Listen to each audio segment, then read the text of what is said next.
What's different about my magic is that it's storytelling. For example? I always grew up with stuffed pandas. I brought my stuffed panda into the act because I needed something to share with my audience that shows my innocence the way that I used to be.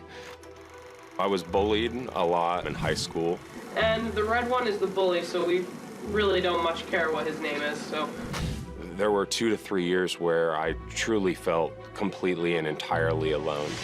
So my magic shows the brokenness that I've gone through to encourage people to get over their own brokenness. I wanted a genuine connection with real people. Now, if you like my magic, you like me. Put your hands together for Illusionist Josh Farley. Growing up, I was your average homeschooled kid. I'd spend my evenings drinking Earl Grey tea and solving crossword puzzles with my stuffed panda. You may wonder how I fit this into my thriving social schedule. Somehow I found the time. Shockingly, not much has changed in the last 15 years, but I did find a way to take my quirky eccentricities, kinks, and thousands of hours worth of free time, aka the things that used to get my ass kicked, and put them into an act that got me on this stage tonight. So take that, you ass kickers. I'm now a magician, and my panda is now my DJ. Just go with it. And along with our lovely assistant, Brooke, we've developed a magical crossword puzzle for you. Now, unlike other illusionists, I'm going to tell you exactly how this trick works, and you still won't believe me. It's a pretty tight fit. You comfortable, Brooke? Great. Some say that words can't hurt you, but this now grown-up, homeschooled reject begs to differ.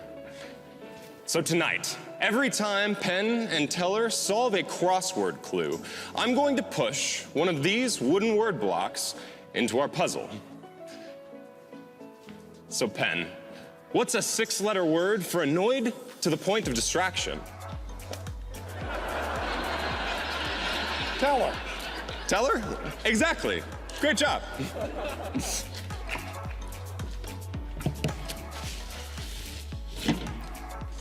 And Teller, I'm looking for a 4-letter word for verbose.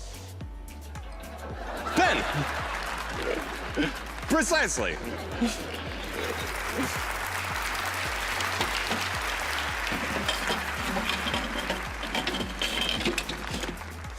And finally, both Penn and Teller, a 5-letter word for your favorite place on Earth. Vegas. Vegas. Beautiful. Right again. Incredible.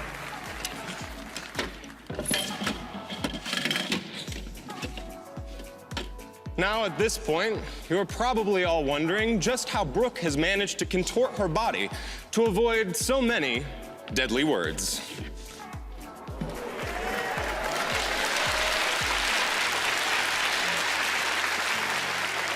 But I promised you that I would divulge our secret.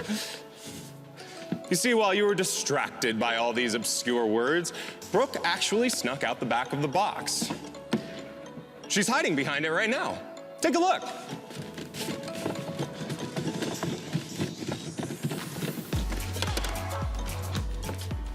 Psych. And I mean, psych.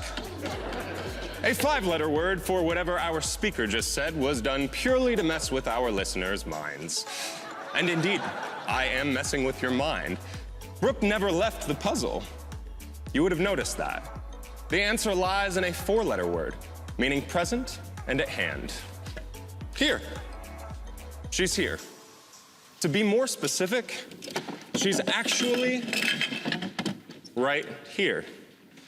You see, Brooke has trained her body to fit within this tiny center post. And now you don't believe me. Show him, Brooke.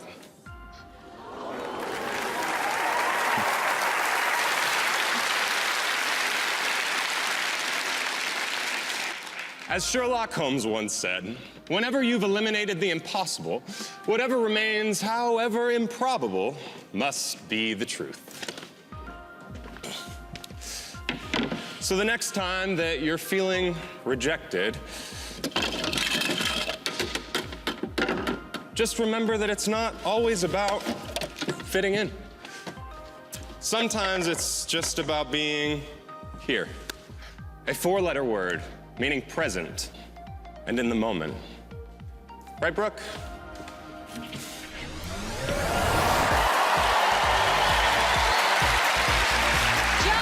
Farley, everyone!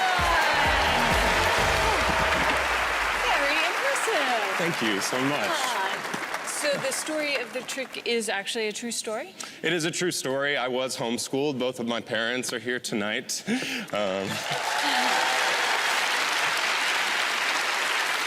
My parents actually drove the prop here. My dad built the illusion. It's beautiful. So this is a one-of-a-kind trick. This is a one-of-a-kind illusion. No one else has built or performed this before. And we built it specifically for Penn and Teller this stage tonight. So what inspired this trick? I like to tell my story through magic. And so we selected this to share a little bit about my insecurities as well as getting over those insecurities and hopefully to inspire people to realize that it's okay to feel different. It's okay to feel like you may not fit in because those are the things that make you who you are. So cool. Well, let's see if Penn and Teller have puzzled out your trick. Sounds good. Penn, Teller. Oh, Josh, you know, you have a certain kind of ethereal confidence that's very, very nice. I love the pacing the most of this whole thing. It's just gentle and kind and honest. And speaking of honest, you really were telling the truth. No one else believed you. We did. Wonderful to see this blade box type setup, but not using, you know, the stuff they stick through, blades or swords, whatever they do in that kind of stuff, is never really dangerous. You just have to pretend it's dangerous. So using the words, then using the crossword image for looking inside there is really wonderful. Also, people at home might think that any sort of trick like this is done with mirrors. It's not. If it was done with mirrors with some sort of turn, there'd be some sort of glitchy reflections, which you didn't have there. You solved that really nicely. And being homeschooled, I know that a lot of people I know who are homeschooled, which I'm all in favor of, by the way, have a real love of literature. I don't know if you ever read Ibsen's The Dollhouse, but you probably read a lot of stuff like that. A lot of stuff like The Dollhouse and other classics like that. We've loved every bit of the routine, loved your innovations, and do not think that you fooled us. What do you think, Josh? So, no, you did not fool me. You're wonderful. Thank you so much. This is a dream come true. I think you said that backwards, but you didn't fool us is what you meant. Correct. So he didn't fool them, but it was wonderful to watch. Thank you so much. Great job, Josh. So great, man. Farley. So great. Penn and Teller, you have until the end of these commercials to get out of your chairs and get up here and perform. Move it, boys, move it. Chop, chop.